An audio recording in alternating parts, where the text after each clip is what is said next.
আজকের মাছ রান্নাটা দেখতে একরকম হলেও কিন্তু এটা কিন্তু ভিন্ন রকম রান্না করেছি। চলেন দেখি কিভাবে রান্না করেছি। এখানে সরিষার তেল দিয়ে দিলাম কড়াইতে, তারপরে দিয়ে দিলাম পেঁয়াজ। পেঁয়াজটা কিছুক্ষণ নেড়েচেড়ে আমি একটু হালকা ভেজে নেব।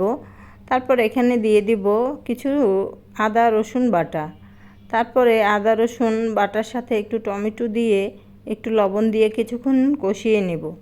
ভালো মতো কষানো হয়ে গেলে তারপরে বাকি মশলাগুলো অ্যাড করব। সাথে থাকুন অবশ্যই।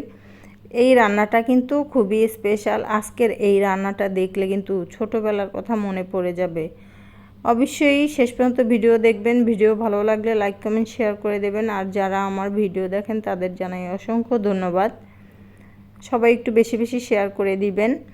তারপরে মশলা, হলুদের গুঁড়া, মরিচের গুঁড়া, ধনিয়ার গুঁড়া দিয়ে ভালোভাবে কিন্তু কষিয়ে নিয়েছি, সেটা আপনারা দেখতেই পেলেন। তারপরে আমি এখানে পানি দিয়ে দিলাম ঝোলের জন্য। ঝোলটা বলক আসলে দিয়ে দিলাম ভেজে রাখা সেই মাছগুলো। এটা যেই মাছ যার বাসায় যেরকম মাছ থাকে সেটা দিয়ে রান্না করতে পারেন। আমি আজকে রুই মাছ দিয়ে রান্না করেছি। তারপর উপর দিয়ে কিছু কাঁচামরিচ আর রসুন কুচি দিয়ে আমি দিয়ে দিলাম কিছু ছোট ছোট টমেটোকে 2 পিস করে উপর দিয়ে দিয়েছি। তারপরে কিন্তু এখন কিছুক্ষণ ঢেকে রেখে এই যে এখন কিছুটা লাউ পাতা, কচি কচি লাউ শাকের আগায় যে পাতাটা থাকে সেটা এক সাইড দিয়ে একদম পাশ দিয়ে দিবেন।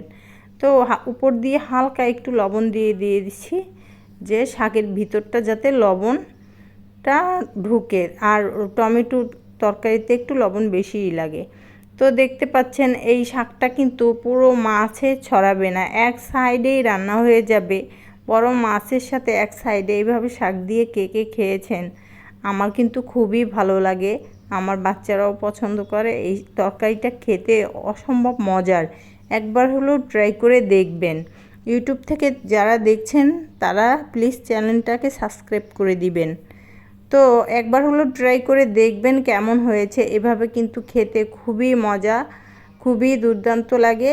এই শাক দিয়েই ভাত খাওয়া হয়ে যায়, মাছের দরকার হয় না, এতটাই মজা এই তরকারি। তারপরে আমি একটু উপর দিয়ে ধনিয়া পাতা দিয়ে কিছুক্ষণ রেখে খুব দুর্দান্ত স্বাদের। সবাই ভালো থাকবেন। আল্লাহ হাফেজ।